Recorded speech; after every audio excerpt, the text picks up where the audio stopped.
Hey y'all, Kevin here, and this is Pure Reviews, where I review all kinds of products. So help me out, hit that subscribe button, and particularly if you like this video, hit that like button, maybe share with a friend. That allows me to produce more videos on my channel. So today's product I'm really excited about. It is a weather station. I'm a big kind of weather geek.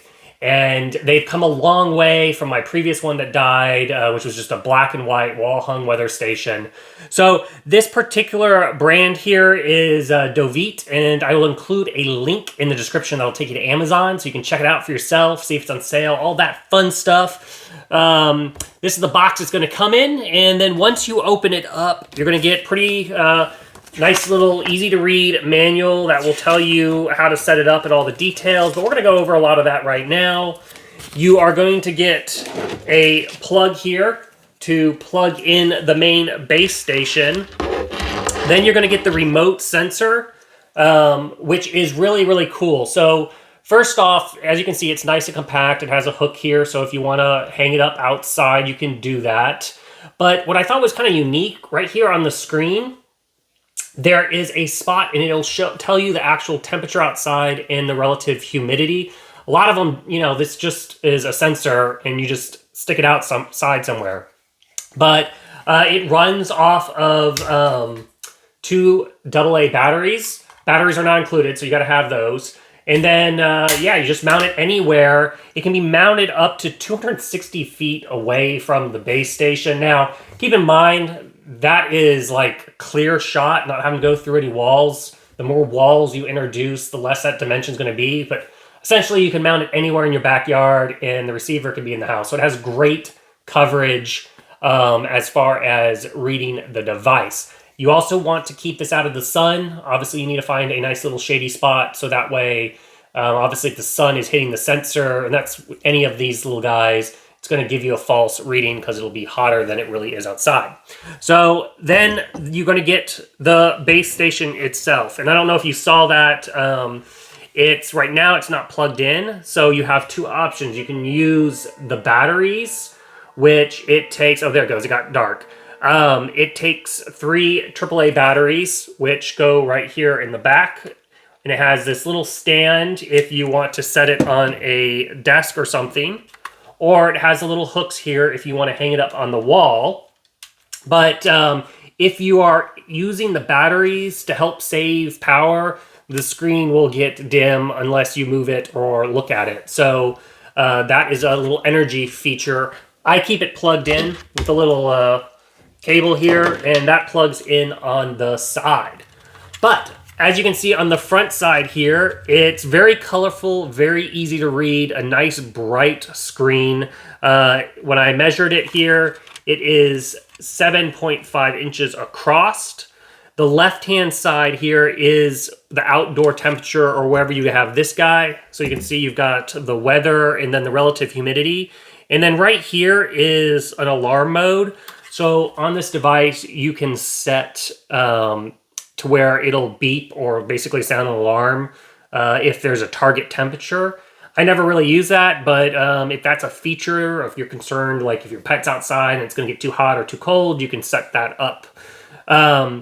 Then up here at the top, it has a humid, good, or dry indicator, letting you know the humidity levels. You have the clock right here in the center. Then here in the middle, you're going to have the forecast. Now, the forecast this is kind of a little confusing here. This is not what it currently is outside. So if you're seeing rain or something like that, and you're like, hey, it's not raining, it's actually what the forecast is supposed to be in the next 12 to 24 hours. And how it's getting all that is via... the over the radio signal. I think it's in Colorado or something like that. There's essentially 3 channels that you can set here, and then on the battery part. So depending on if you're having interference, you can kind of try out the different channels, but all this will set itself automatically. So below the forecast, you have the current pressure outside, and then you're going to have what the current phase is of the moon. Tonight is a full moon, so it is showing a full moon here on the dial. Now, the next part is your indoor. So that's all the temperature here. As you can see, it's 70 degrees. Same thing, humidity. Same thing with the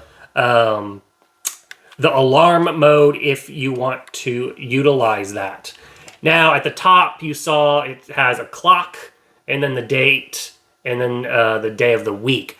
Now, the radio signal will set all these, but it won't set these. So you're going to have to manually set the date and time. And that's all very easy. So kind of go over at the top, you have the little buttons here. So first off, over here you have the alarm and the alert modes. So if you want to use this as like alarm clock, you can do that with the alarm mode. Or if you want to set those temperature alerts like I talked about earlier for either the inside or outside, that's here. This is to change the channel depending on what your connection is. The snooze / light, that's what's making this dim or bright. If you want it a little less bright, you can hit down and change that. And then, of course, if the alarm's going off, you can hit the snooze button and it'll backset that, I think, like 5 minutes or something like that. Then you have over here the down button and the mode button. So if you hold down the down button, it'll change, as you saw, the clock, or sorry, if you just tap it, it'll change the clock to military time versus AM and PM time. And then if you hold it down, it'll automatically, you can see there's like a little radio thing going on, and that's going to force it to automatically connect to the Colorado signal to update this information. Now, it does that automatically at midnight, so if you plug it in and it's not quite set yet, just give it some time. At midnight, it'll do it automatically, and it takes a few minutes for it to pick up those radio signals. Now, for the mode, if you want to hold that down, so because it was in the radio mode, it was messing up here. So this is, you just keep pressing this, and it'll change over. As you can see, the date, and you just kind of cycle through, and how you adjust those is by using the up and down buttons, and that will set up your time for you. So like I said, you want to make sure you do that because it does not happen automatically. This is the alarm mode, the alarm 2 mode, and then back to the clock. So just press that and you can check out your various alarm modes. And yeah, so that's kind of the ins and outs. The setup of everything is really, really easy. And then to change the alarms, you've got the same thing. You hold those buttons down and then it'll start blinking here and you're good to go. But yeah, so I'm really excited. Yeah, like I said, they've come a long way with these little weather stations. And I like how bright this is and how animated it is. As you can see, tomorrow is supposed to be a cloudy day. And so it has little clouds and it'll show you raining or there'll be a sun in the corner. But really, really cool little device. If you are in the market for a little weather station or you know somebody that likes this kind of stuff, I do highly recommend it. It is has a lot of little details, and I really like the fact that it has the temperature right here on the base unit. Because sometimes you're outside, like if you're hanging out and you want to see what the temperature is, you don't have to go inside. It's right here on the base station. But that is basically it. Like I said, feel free to hit me up in the comment section if I didn't cover something, if I missed something. I do typically respond. Let me know your thoughts. And if you enjoyed the video, hit that like button. Share with a friend. Those really do help out, like I said at the top of the video. And until the next one, you guys take it easy. Later. Congrats, you made it to the end of the video. Thank you very much. Greatly appreciated for the support. Be sure to hit that like button on the video. It really, really does help out. And if you have not subscribed yet, go ahead and hit that subscribe button and hit the notification bell if you want to get notified when new videos come out on this channel.